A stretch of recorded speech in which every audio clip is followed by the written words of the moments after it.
The Nightbeat starts right now. I just felt like we needed to come and pay the respects to them. One last goodbye, one last hug. One community feeling the support from visitors who traveled for miles. I don't even know him, but I gave him a hug and gave my condolences. Funeral services now begin for the 21 victims in the Uvalde school shooting. 1 week since that horror took place, we're also learning about a shift in the investigation. The new details uncovered. Plus, why make it available the same way for 18-year-olds purchase essentially a weapon that can be used as a weapon of war? A local political expert providing some insight on the debate over guns. But first, we begin tonight with the first two funerals in Uvalde. Family and friends gathered to remember 10-year-old Amarie Jo Garza. Her grandmother says she was very creative, loved to paint, draw, and work with clay. She dreamed of becoming an art teacher. Her grandmother says she also loved to swim. Loved ones also gathering tonight for the funeral of 10-year-old Maite Rodriguez. The little girl had just made the honor roll and was recognized at an assembly just before the shooting. Her mother describing her as bright, beautiful, competitive, and happy. She had dreams of studying marine biology at Texas A&M. Remember their names. There are tears, there's heartache, and some are offering help in their own way today. One survivor of another mass shooting making his way to Uvalde to connect with families. The Night Team's Alicia Barrera in Uvalde tonight and spoke with that survivor as well as others who continue to visit a growing memorial. In Uvalde, the community is standing more united than ever as they begin to say their final goodbyes to the 19 children, Mrs. Eva Mireles, Mrs. Irma Garcia, and her husband, Joe Garcia. My little one's been praying every night for them. And she's 5 and she understood. Outside Robb Elementary, people from across Texas and the nation arrived throughout the day, heartbroken, with flowers in hand and tears in their eyes. We've done drills before, but never really seen anything like this. Everybody getting together, it's heartbreaking. I mean, it was my first year in school and the kids there, I got so attached to them, so I couldn't even imagine. Others like Dion Green, a survivor of the 2019 Ohio mass shooting, says he's here to help guide families through the heartache that follows in the coming weeks. We tend to forget what happens, but we don't. We live in that moment for the rest of our lives. So, I just want people to just to lift these families up and this community up as well, and just be there for them when the dust settles. Because right now everybody's here, but who's going to be here in the long run when we really have them challenges and them fights, and that's when it really matters. And hearing and learning about how this all unfolded and what was or was not done for those inside makes it even that much harder for the community. But they tell me, even as they grieve, they won't stop pressing for answers and change to keep all school children safe. In Uvalde, Alicia Barrera, KSAT 12 News. And tomorrow, 3 more funerals are scheduled, 2 for the victims in the Uvalde school shooting. A mass will be held for 10-year-old Jose Flores Jr.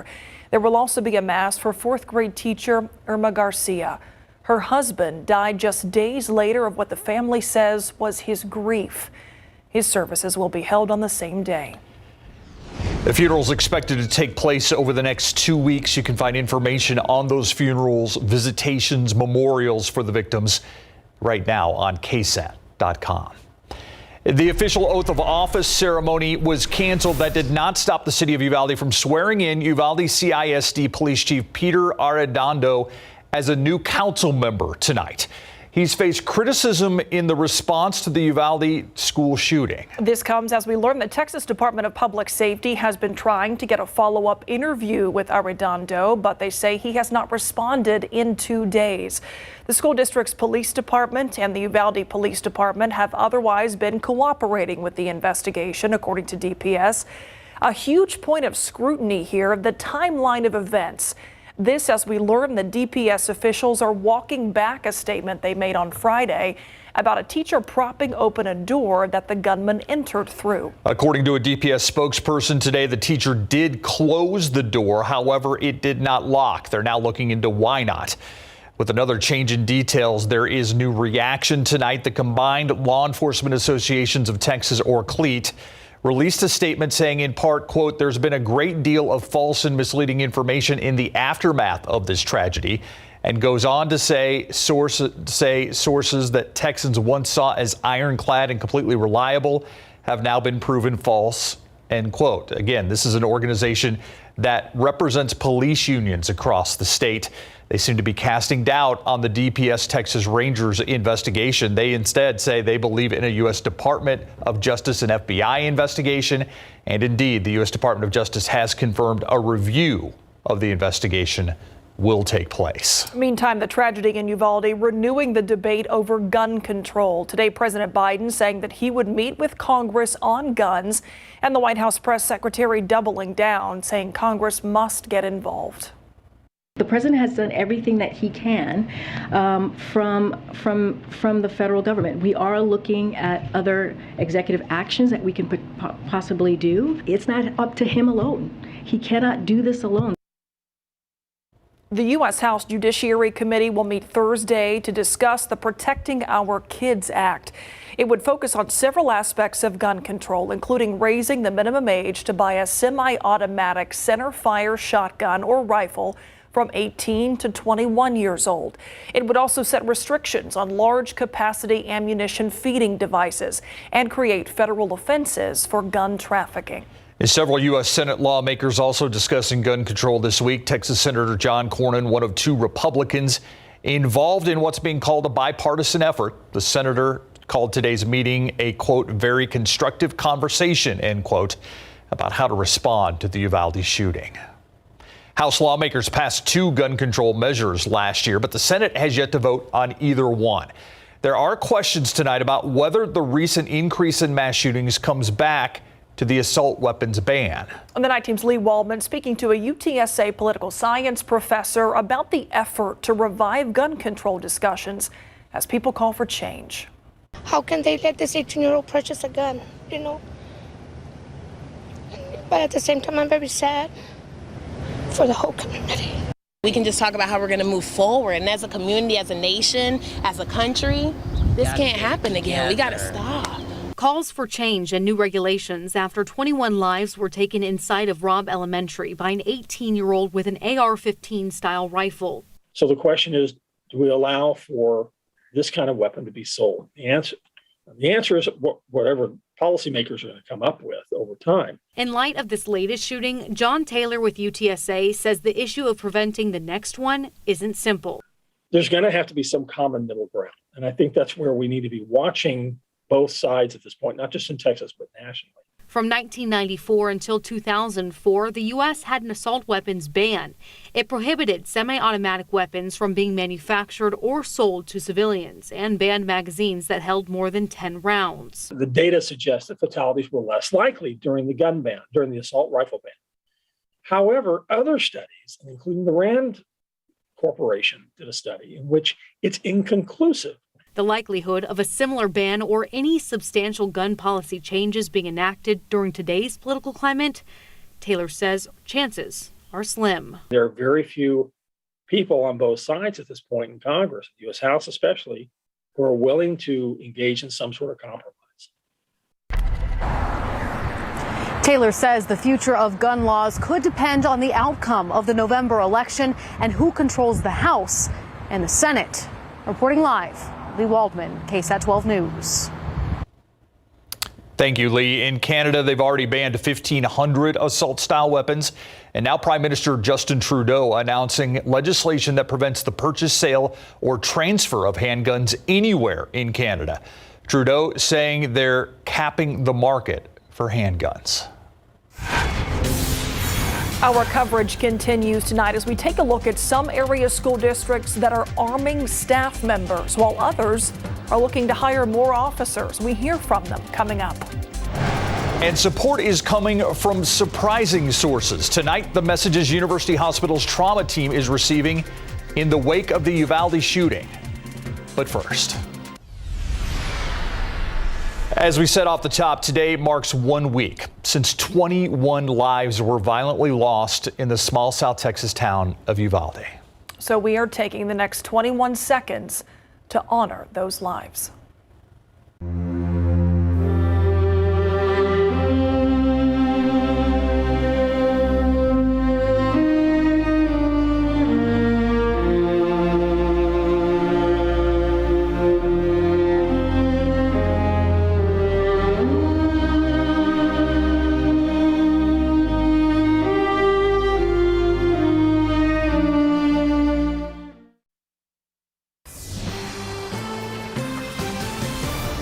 Money-strapped rural school districts are looking for ways to upgrade their campus security. One option, arming teachers, administrators, and other staff. Some school districts already doing that. The Night Team's Patty Santos tells us others are asking for county tax dollars to help in the meantime.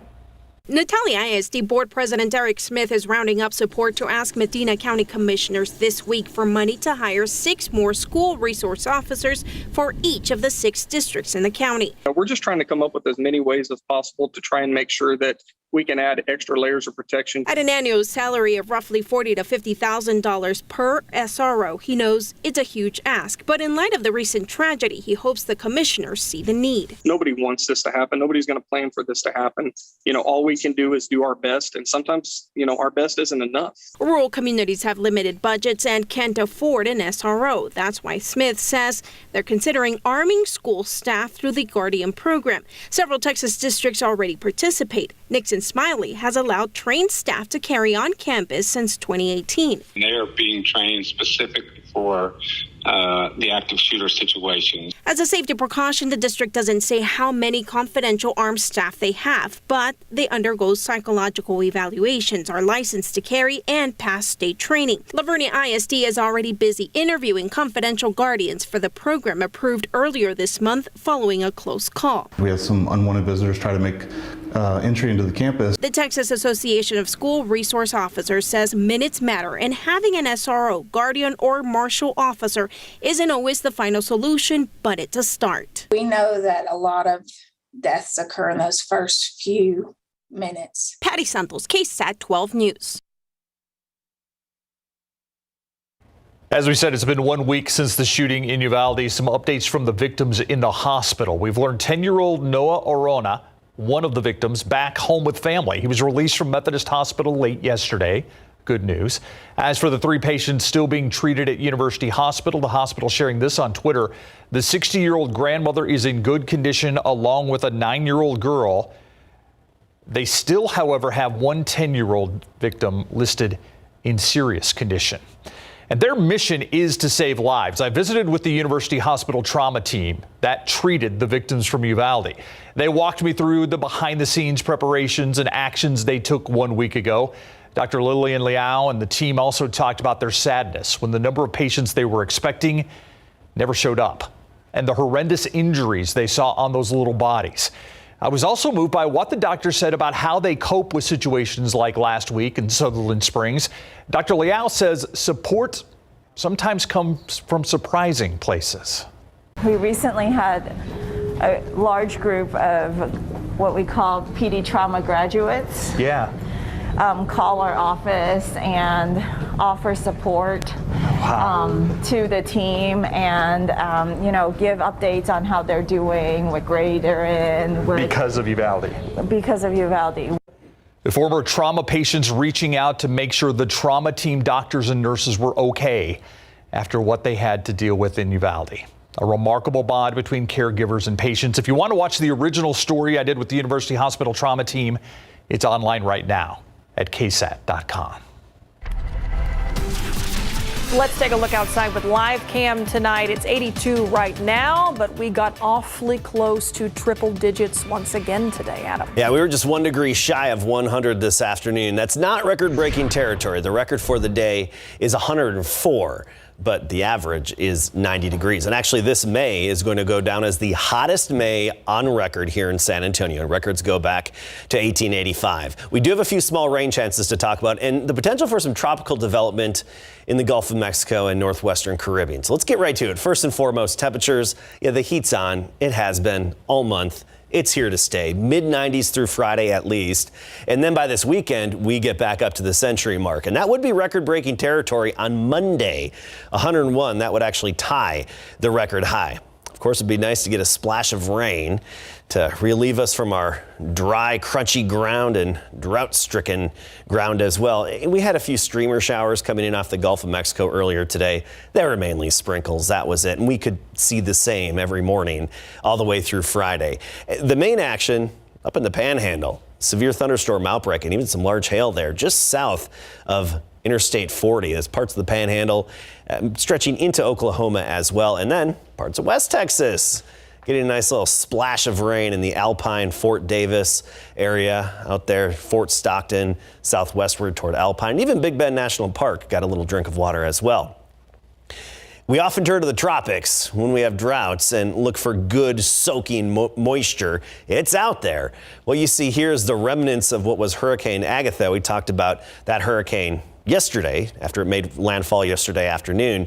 Now there's a lot of moisture left over and a little disturbance that's partially associated with it. Over the Yucatan Peninsula, it's going to be drifting to the northeast into the southern Gulf of Mexico / northwestern Caribbean with the likelihood of becoming a tropical depression, maybe even a tropical storm. But notice how it's steering away from Texas, away from San Antonio. So it looks like all the moisture associated with that is going to be way too far away from us to be able to tap into any of it, most of it Cuba on toward Florida and the Bahamas. This is an exact representation of where it'll fall, but bottom line, it's going to be too far away from us to make a difference in terms of our drought. Wednesday, 10% chance. Thursday, Friday, we're talking 20%. A few isolated pop-up afternoon showers possible, but highly isolated. 83 now, dew point 69. Winds still gusty up to 26 miles per hour. That's going to be the case tonight and through most of the day tomorrow. Mostly in the 80s, Del Rio at 90 degrees, 80 Seguin, 83 Port SA, officially in town 83, Bernie right now at 79. Tomorrow morning, we start the day at 76 degrees. Very sticky and humid early in the morning with those low clouds. A stray sprinkle, especially east of town. We're talking Hallettsville area, maybe Gonzales down toward Cuero. And then some sunshine by the noon hour, partly cloudy, 90 degrees, high temperature of 96 with that 10% chance of a rogue pop-up shower or storm tomorrow afternoon. Unfortunately, don't get your hopes up because we're really not anticipating much to develop. And then it goes to that 20% chance Thursday and Friday this weekend. Just wall-to-wall sunshine. Back up around the century mark. Get ready. All right. Thank you, Adam. All right. Just when you thought that the Nick Saban, Jimbo Fisher thing was done. Yeah. Oh, no. No, because today are the SEC meetings. So, at some point they're going to have to run into one another. When we come back, what does Nick Saban have to say now after Fisher's fiery press conference and explosive interview with us? And the Spurs are returning to Mexico City. Coming up.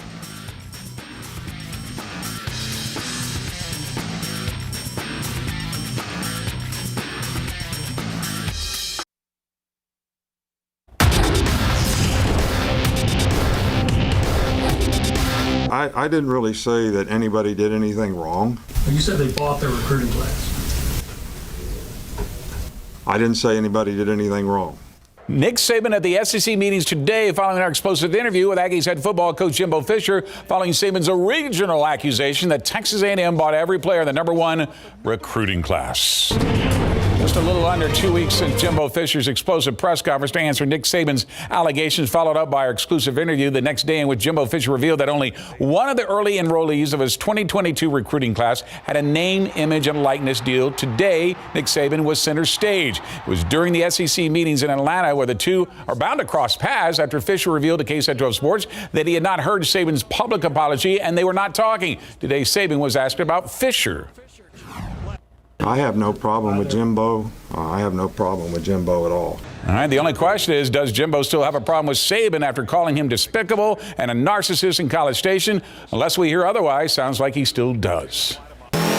Our San Antonio Spurs will play one of their home games this season in Mexico City against the Miami Heat in a rematch of the 2013 and 2014 NBA Finals. That is according to Record, a Mexican-based site that says the game will be played on December the 17th at the Mexico City Arena. This comes after the Spurs had originally requested to play as many as 8 home games away from the AT&T Center, causing concern among Spurs fans as the team was testing the waters about a possible move. But following an open letter by Spurs Sports and Entertainment managing partner Peter J. Holt, Bexar County Commissioners Court granted the team 4 home games away from the AT&T Center for this coming season. That will include 1 in the Alamo Dome as part of their 50th anniversary celebration and 2 in Austin. Remember now, the NBA Finals will be played right here on KSAT 12. It all starts Thursday at 8 p.m., followed by a Sunday game at 7 p.m. That's all in San Francisco. And it's over to Boston for games 3 and 4 on Wednesday and Friday. Pro football coverage, powered by Davis Law Firm. Another woman has filed an additional 23rd lawsuit against Deshaun Watson, accusing the now Cleveland Browns quarterback of inappropriate sexual conduct during massages. According to the lawsuit, the woman changed her mind about suing Watson after watching HBO's Real Sports last week. 2 other women appeared on that broadcast as part of the 22 original lawsuits, where they criticized the Browns organization for awarding the quarterback with a fully guaranteed and record-breaking $230 million deal. 2 grand juries decided not to indict Watson on any criminal charges, but the NFL is still investigating these accusations and could suspend or fine Watson. Dehanis will play for the state title with Uvalde on their minds. Next. For the 4th time in the last 5 years, Dehanis is playing in the UIL State Softball Semifinals at Red and Charlene McCombs Field in Austin. Today, they face Dodge City in a rematch of last year's title game. Cowgirls get on the board first in the bottom of the first. Reese Redden sends one deep to the gap in left center. Ryan Majors scores the opening run. Dehanis leads 1-0 after 1.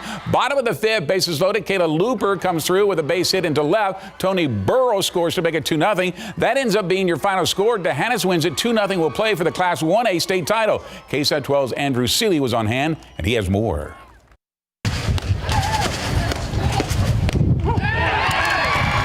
Early offense and a dominant pitching performance powered Dehanis to their 3rd straight state title game appearance. Senior Texas Tech commit Marissa Santos was untouchable in the circle, striking out 10 batters in a 3-hit shutout performance. Oh my gosh, I thought I was about to pass out before the game started, because I'm like, okay, this could be it.